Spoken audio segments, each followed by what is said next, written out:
Look, there's no referee to blame this time. There's no fluke play to blame like what happened in Minnesota 3 years ago. It wasn't the play calling, wasn't the defense, who I thought played well for the most part. Wasn't the receivers, though I'll admit the receivers outside of Traquan Smith were god awful. Michael Thomas just didn't look right. Hell, at times he didn't even look interested. I'm not going to blame the injuries. I'm not even going to blame Jared Cook, whose fumble in the third quarter completely shifted the momentum in that game. And most people will say that Jared Cook lost that divisional round playoff game for the Saints. I understand now why he has been on 5 teams in his career. Me and one of my friends have been going back and forth on Jared Cook all season, and I've been defending him. My friend is not a fan. I get it now. Jared Cook is a 12-year veteran. There is no excuse for that fumble in that big of a moment. But I'm not going to blame Jared Cook either.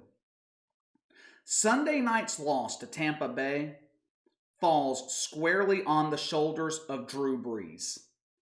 I don't want to take anything away from Tom Brady and the Tampa Bay Buccaneers. Tampa's defense was great Sunday night. Tom Brady, once again, stepped up in a big game, in a big moment.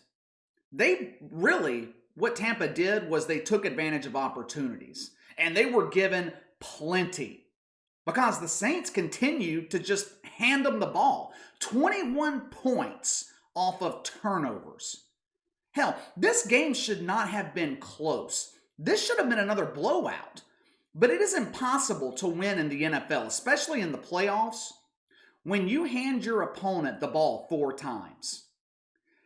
That game Sunday night was painful to watch.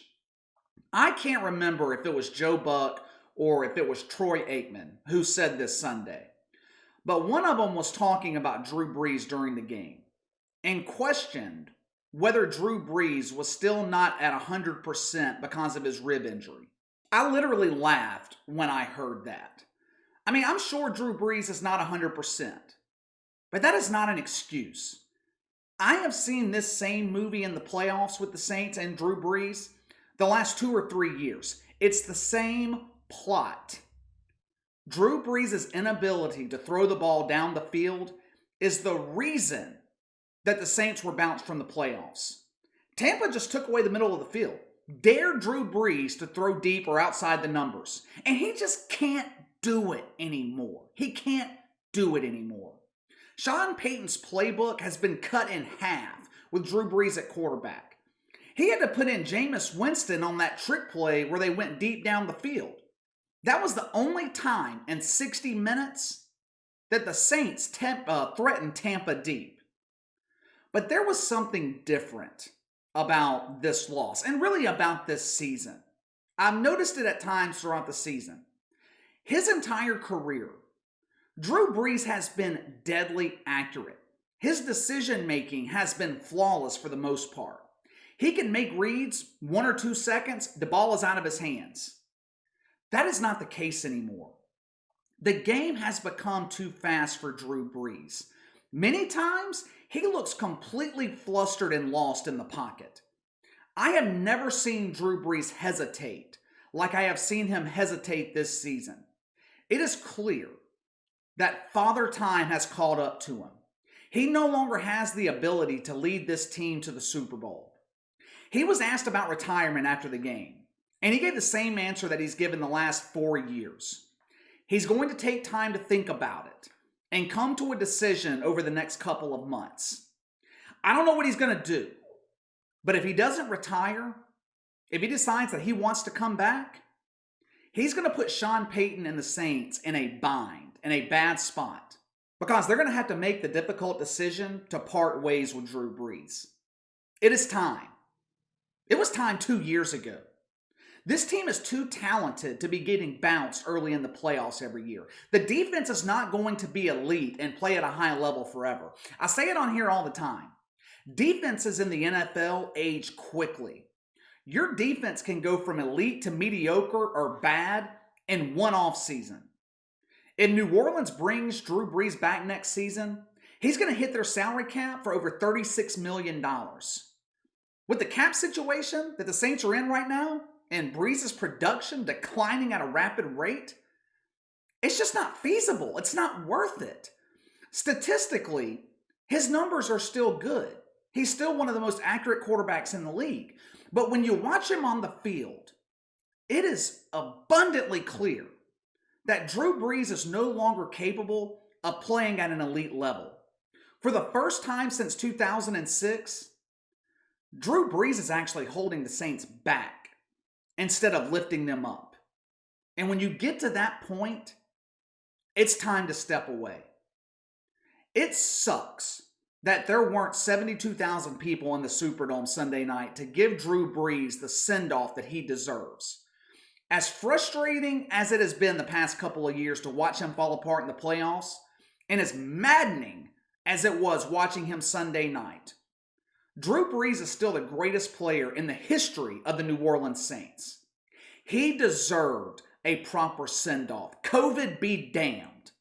He deserved to play his last game in front of a loud and packed Superdome. And when it was over, he deserved to stand in the middle of that field and let the fans in New Orleans show their appreciation for the last 15 or 16 years. He didn't get any of that because the mayor of New Orleans, to be honest with you, is an idiot. I'm not going to lie. I'm a little bit worried about the Saints over the next couple of years. I'm not worried about the situation at quarterback. I think they'll be able to bring Jameis Winston back next season for cheap. I don't think he's going to have a lot of options in free agency. Plus, I believe Jameis Winston wants to be in New Orleans. The whole reason he came here was to learn under Sean Payton and Drew Brees. I mean, he calls it quarterback school. And he wants to be Drew Brees' successor, which I think he should be. The only thing that can stop that, of course, is Sean Payton and his love of Taysom Hill. But I think Payton saw enough in the 4 games Hill started this year. That's why he rushed Drew Brees back. He knew Tampa was getting hot and the division could slip away if they continued with Taysom Hill. So I'm not worried about quarterback, but I'm concerned a little bit with the rest of the roster. The Saints, some of their key players are locked in. Cam Jordan, Michael Thomas, Alvin Kamara, Demario Davis. But they have other important pieces that are coming up for contract extensions.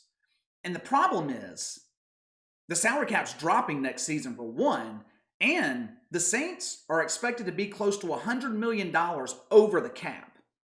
They're still going to be paying Drew Brees the next couple of years. Mickey Loomis has pushed portions of his salary into the future in order to pay other players. Well, the note on that mortgage, the note on that loan is coming due. Now, on one hand, this is kind of a good problem to have because the Saints are still loaded with elite talent. If Jameis Winston is indeed the quarterback next year and he cleans up his turnovers, makes better decisions, the Saints should still be contenders. However, they're still at risk of losing some contributors because the Saints are not going to have the money to pay them. Take Trey Hendrickson, for example, who emerged as one of the best edge rushers in the NFL this season. He is hitting free agency this offseason, and he's going to demand big money.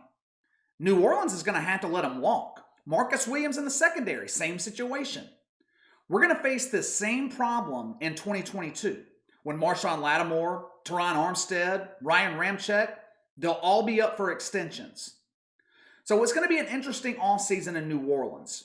But one thing is crystal clear after what we have witnessed the last few years, especially in the playoffs. Drew Brees is no longer capable of leading this team to the Super Bowl. There is no excuse for it this year. In the past, we in New Orleans have blamed the referees when Drew Brees has played poorly and the Saints lost. We blamed Marcus Williams for the loss in Minnesota, another game in which Drew Brees wasn't great. We blamed the officials last year when the Vikings won in New Orleans, another game that Drew Brees was terrible. There is no excuse this year. The reason is clear. Drew Brees is not Drew Brees anymore. You hear guys say all the time, when I can no longer play the game at a high level, I'm going to retire. Drew Brees is no longer playing at a high level. It is time for him to retire. And I hate for him to go out like this. One of the worst games of his career, and no fans in the Superdome to give him a proper send-off. But not everyone can retire like John Elway or Peyton Manning. Actually, most don't. Most go out like Drew Brees, holding on to their career far past the point where they should have retired. All right, that's all for today. Hit that like and subscribe button. Click the notification bell to receive all notifications from the channel. Leave me a comment in the section below. Is it time for Drew Brees to retire? If he decides that he wants to come back next season, should the Saints let him return? Or should they move on? Let me know your thoughts. You can follow me on Twitter at KC_BTL84. Best way to contact me is by email at btlkc84@gmail.com. I'll see you guys next time.